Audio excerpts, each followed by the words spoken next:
was a beautiful September Saturday. My wife and I were strolling through Reynolda Gardens, enjoying the flora, some of which had been imported from around the world. The gardens had originally been developed by a J. Reynolds, the tobacco magnate, as a part of his country estate. They are now a part of the Wake Forest University campus. We had just passed the Rose Garden when I noticed Rose, a woman who had begun counseling 2 weeks earlier, approaching us. She was looking down at the cobblestone walkway and appeared to be in deep thought. When I greeted her, she was startled but looked up and smiled. I introduced her to Carolyn, and we exchanged pleasantries. Then, without any lead-in, she asked me one of the most profound questions I have ever heard. "Dr. Chapman, is it possible to love someone whom you hate?" I knew the question was born of deep hurt and deserved a thoughtful answer. I knew that I would be seeing her the following week for another counseling appointment, so I said, "Rose, that is one of the most thought-provoking questions I have ever heard. Why don't we discuss that next week?" She agreed, and Carolyn and I continued our stroll. But Rose's question did not go away. Later, as we drove home, Carolyn and I discussed it. We reflected on the early days of our own marriage and remembered that we had often experienced feelings of hate. Our condemning words to each other had stimulated hurt and, on the heels of hurt, anger. Anger held inside becomes hate. What made the difference for us? We both knew it was the choice to love. We had realized that if we continued our pattern of demanding and condemning, we would destroy our marriage. Fortunately, over a period of about a year, we had learned how to discuss our differences without condemning each other, how to make decisions without destroying our unity, how to give constructive suggestions without being demanding, and eventually how to speak each other's primary love language. Many of those insights are recorded in an earlier book, Toward a Growing Marriage, Moody Publishers. Our choice to love was made in the midst of negative feelings toward each other. When we started speaking each other's primary love language, the negative feelings of anger and hate abated. Our situation, however, was different from Rose's. Carolyn and I had both been open to learning and growing. I knew that Rose's husband was not. She had told me the previous week that she had begged him to go for counseling. She had pleaded for him to read a book or listen to a tape on marriage, but he had refused all her efforts toward growth. According to her, his attitude was, "I don't have any problems. You are the one with the problems." In his mind he was right, she was wrong. It was as simple as that. Her feelings of love for him had been killed through the years by his constant criticism and condemnation. After 10 years of marriage, her emotional energy was depleted and her self-esteem almost destroyed. Was there hope for Rose's marriage? Could she love an unlovely husband? Would he ever respond in love to her? I knew that Rose was a deeply religious person and that she attended church regularly. I surmised that perhaps her only hope for marital survival was in her faith. The next day, with Rose in mind, I began to read Luke's account of the life of Christ. I have always admired Luke's writing because he was a physician who gave attention to details and in the 1st century wrote an orderly account of the teachings and lifestyle of Jesus of Nazareth. In what many have called Jesus' greatest sermon, I read the following words, which I call love's greatest challenge. "I tell you who hear me, love your enemies, do good to those who hate you, bless those who curse you, pray for those who mistreat you. Do to others as you would have them do to you. If you love those who love you, what credit is that to you? Even sinners love those who love them." It seemed to me that profound challenge, written almost 2,000 years ago, might be the direction that Rose was looking for, but could she do it? Could anyone do it? Is it possible to love a spouse who has become your enemy? Is it possible to love one who has cursed you, mistreated you, and expressed feelings of contempt and hate for you? And if she could, would there be any payback? Would her husband ever change and begin to express love and care for her? I was astounded by this further word from Jesus' ancient sermon, "Give, and it will be given to you." A good measure, pressed down, shaken together and running over, will be poured into your lap. For with the measure you use, it will be measured to you. Could that ancient principle of loving an unlovely person possibly work in a marriage as far gone as Rose's? I decided to do an experiment. I would take as my hypothesis that if Rose could learn her husband's primary love language and speak it for a period of time so that his emotional need for love was met, eventually he would reciprocate and begin to express love to her. I wondered, would it work? I met with Rose the next week and listened again as she reviewed the horrors of her marriage. At the end of her synopsis, she repeated the question she had asked in Reynolda Gardens. This time she put it in the form of a statement: "Dr. Chapman, I just don't know if I can ever love him again after all he has done to me. Have you talked about your situation with any of your friends?" I asked with two of my closest friends, she said, and a little bit with some other people. And what was their response? "Get out," she said. "They all tell me to get out, that he will never change, and that I am simply prolonging the agony. But, Dr. Chapman, I just can't bring myself to do that. Maybe I should, but I just can't believe that's the right thing to do. It seems to me that you are torn between your religious and moral beliefs that tell you it is wrong to get out of the marriage, and your emotional pain, which tells you that getting out is the only way to survive," I said. "That's exactly right, Dr. Chapman. That's exactly the way I feel. I don't know what to do. When the tank is low, we have no love feelings toward our spouse but simply experience emptiness and pain. I am deeply sympathetic with your struggle," I continued. "You are in a very difficult situation. I wish I could offer you an easy answer. Unfortunately, I can't. Both of the alternatives you mentioned, getting out or staying in, will likely bring you a great deal of pain. Before you make that decision, I do have one idea. I am not sure it will work, but I'd like you to try it. I know from what you have told me that your religious faith is important to you and that you have a great deal of respect for the teachings of Jesus." She nodded affirmingly. I continued, "I want to read something that Jesus once said that I think has some application to your marriage." I read slowly and deliberately. "I tell you who hear me, love your enemies, do good to those who hate you, bless those who curse you, pray for those who mistreat you. Do to others as you would have them do to you. If you love those who love you, what credit is that to you? Even sinners love those who love them. Does that sound like your husband? Has he treated you as an enemy rather than as a friend?" I inquired. She nodded her head affirmingly. "Has he ever cursed you?" I asked. "Many times." "Has he ever mistreated you?" "Often." "And has he told you that he hates you?" "Yes." "Rose, if you are willing, I would like to do an experiment. I would like to see what would happen if we apply this principle to your marriage. Let me explain what I mean."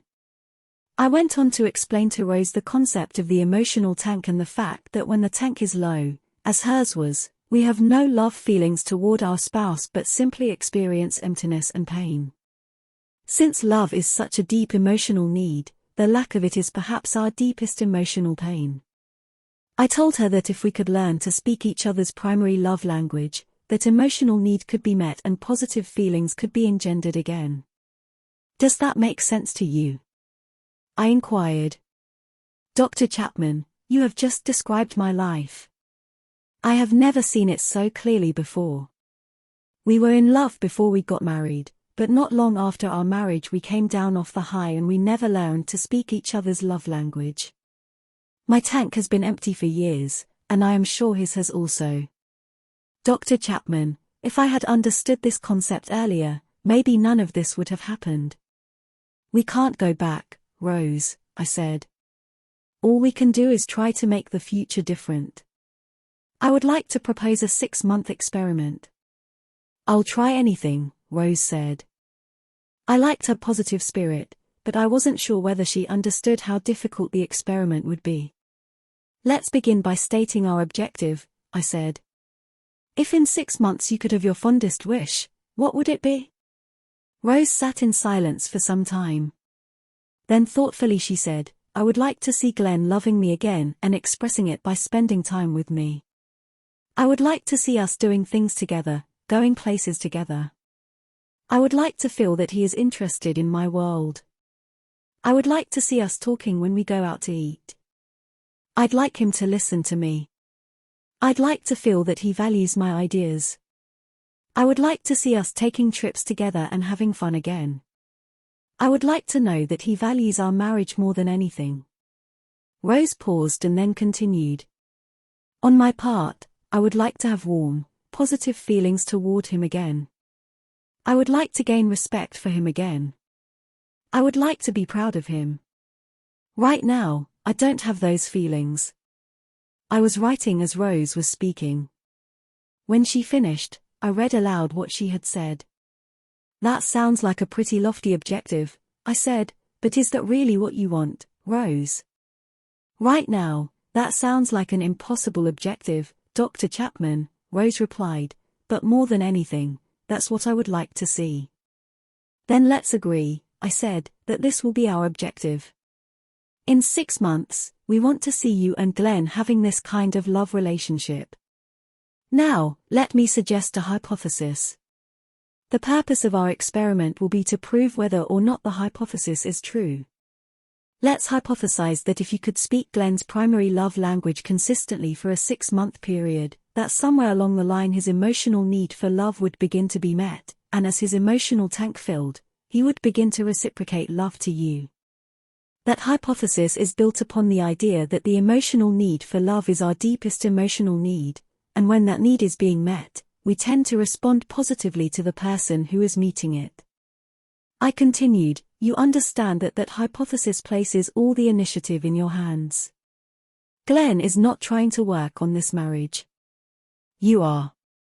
This hypothesis says that if you can channel your energies in the right direction, there is a good possibility that Glenn will eventually reciprocate. I read the other portion of Jesus' sermon recorded by Luke, the physician. Give, and it will be given to you. A good measure, pressed down, shaken together and running over, will be poured into your lap. For with the measure you use, it will be measured to you. As I understand that, Jesus is stating a principle, not a way to manipulate people. Generally speaking, if we are kind and loving toward people, they will tend to be kind and loving toward us. That does not mean that we can make a person kind by being kind to him. We are independent agents. Thus, we can spurn love and walk away from love or even spit into the face of love. There is no guarantee that Glenn will respond to your acts of love. We can only say that there is a good possibility he will do so. A counselor can never predict with absolute certainty individual human behavior. Based on research and personality studies, a counselor can only predict how a person is likely to respond in a given situation.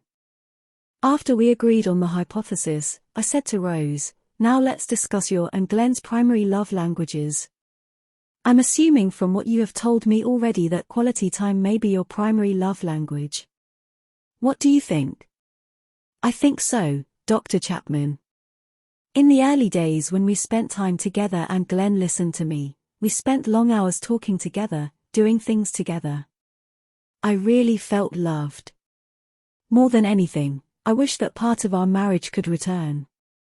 When we spend time together, I feel like he really cares, but when he's always doing other things, never has time to talk, never has time to do anything with me, I feel like business and other pursuits are more important than our relationship. And what do you think Glenn's primary love language is? I inquired. I think it is physical touch and especially the sexual part of the marriage. I know that when I felt more loved by him and we were more sexually active, he had a different attitude. I think that's his primary love language, Dr. Chapman. Does he ever complain about the way you talk to him? Well, he says I nag him all the time. He also says that I don't support him, that I'm always against his ideas. Then, let's assume, I said, that physical touch is his primary love language and words of affirmation is his secondary love language. The reason I suggest the second is that if he complains about negative words, apparently positive words would be meaningful to him. Now, let me suggest a plan to test our hypothesis. What if you go home and say to Glenn, "I've been thinking about us and I've decided that I would like to be a better wife to you. So if you have any suggestions as to how I could be a better wife, I want you to know that I am open to them. You can tell me now or you can think about it and let me know what you think, but I would really like to work on being a better wife." Whatever his response, negative or positive, simply accept it as information. That initial statement lets him know that something different is about to happen in your relationship. If you claim to have feelings that you do not have, that is hypocritical. But if you express an act of love that is designed for the other person's benefit or pleasure, it is simply a choice. Then, based upon your guess that his primary love language is physical touch and my suggestion that his secondary love language may be words of affirmation, focus your attention on those two areas for 1 month. If Glenn comes back with a suggestion as to how you might be a better wife, accept that information and work it into your plan. Look for positive things in Glenn's life and give him verbal affirmation about those things. In the meantime, stop all verbal complaints. If you want to complain about something, write it down in your personal notebook rather than saying anything about it to Glenn this month. Begin taking more initiative in physical touch and sexual involvement. Surprise him by being aggressive, not simply responding to his advances. Set a goal to have sexual intercourse at least once a week the first 2 weeks and twice a week the following 2 weeks. Rose had told me that she and Glenn had had sexual intercourse only once or twice in the past 6 months. I figured this plan would get things off dead center rather quickly. "Oh, Dr. Chapman, this is going to be difficult," Rose said. "I have found it hard to be sexually responsive to him when he ignores me all the time. I have felt used rather than loved in our sexual encounters. He acts as though I am totally unimportant all the rest of the time and then wants to jump in bed and use my body. I have resented that, and I guess that's why we have not had sex very often in the last few years." "Your response has been natural and normal," I assured Rose. "For most wives, the desire to be sexually intimate with their husbands grows out of a sense of being loved by their husbands. If they feel loved, then they desire sexual intimacy. If they do not feel loved, they likely feel used in the sexual context. That is why loving someone who is not loving you is extremely difficult. It goes against our natural tendencies. You will probably have to rely heavily upon your faith in God in order to do this.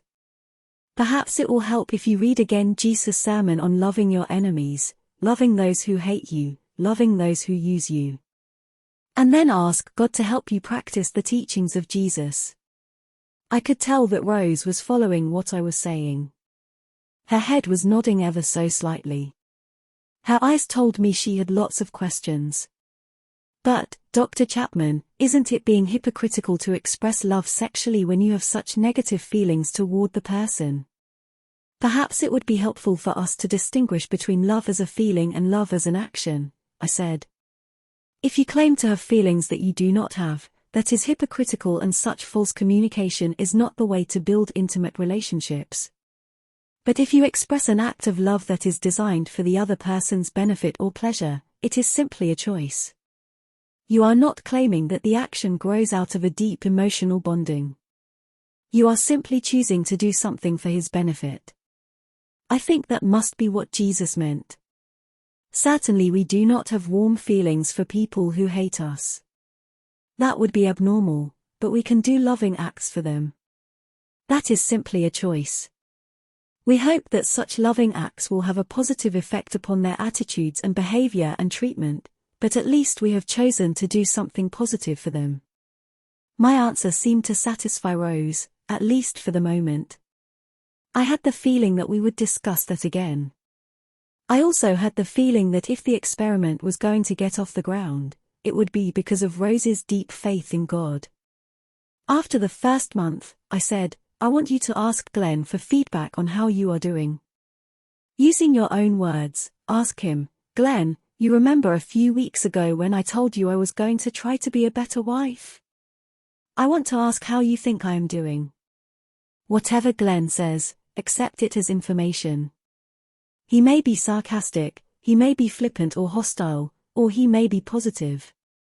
Whatever his response, do not argue but accept it and assure him that you are serious and that you really want to be a better wife, and if he has additional suggestions, you are open to them. Follow this pattern of asking for feedback once a month for the entire 6 months.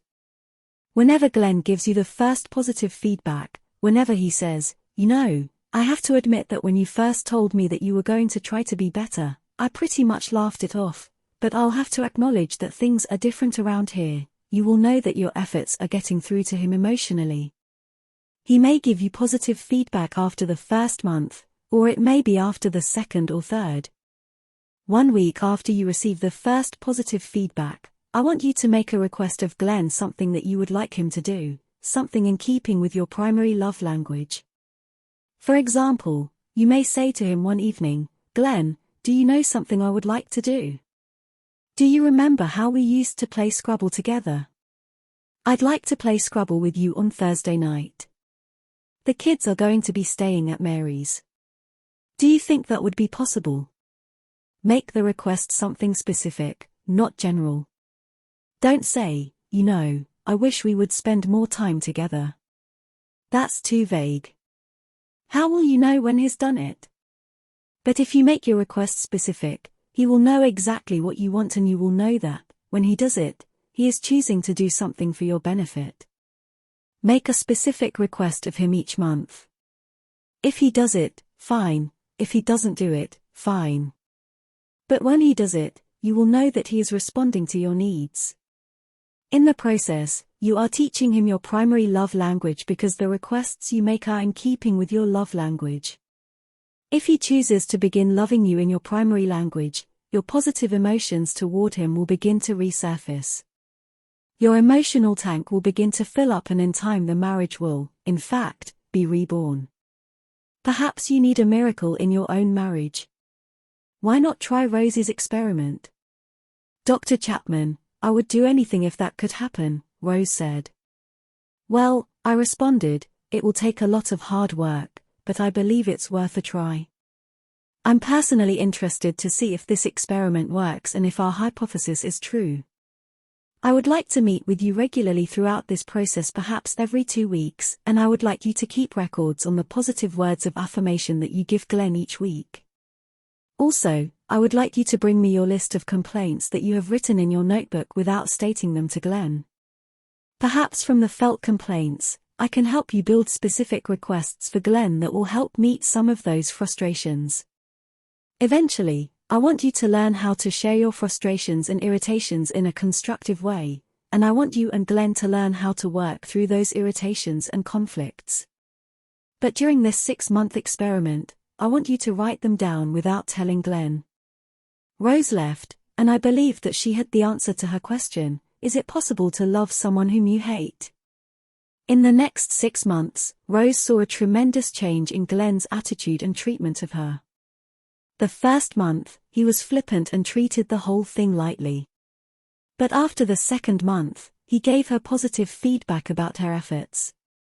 In the last 4 months, he responded positively to almost all of her requests, and her feelings for him began to change drastically. Glenn never came for counseling, but he did listen to some of my tapes and discuss them with Rose. He encouraged Rose to continue her counseling, which she did for another 3 months after our experiment. To this day, Glenn swears to his friends that I am a miracle worker. I know in fact that love is a miracle worker. Perhaps you need a miracle in your own marriage. Why not try Rosie's experiment? Tell your spouse that you have been thinking about your marriage and have decided that you would like to do a better job of meeting his or her needs. Ask for suggestions on how you could improve. His suggestions will be a clue to his primary love language. If he makes no suggestions, guess his love language based on the things he has complained about over the years. Then, for 6 months, focus your attention on that love language. At the end of each month, ask your spouse for feedback on how you are doing and for further suggestions. Whenever your spouse indicates that he is seeing improvement, wait 1 week and then make a specific request.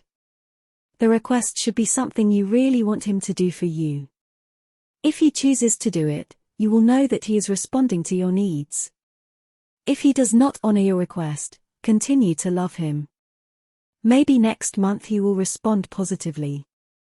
If your spouse starts speaking your love language by responding to your requests, your positive emotions toward him will return, and in time your marriage will be reborn.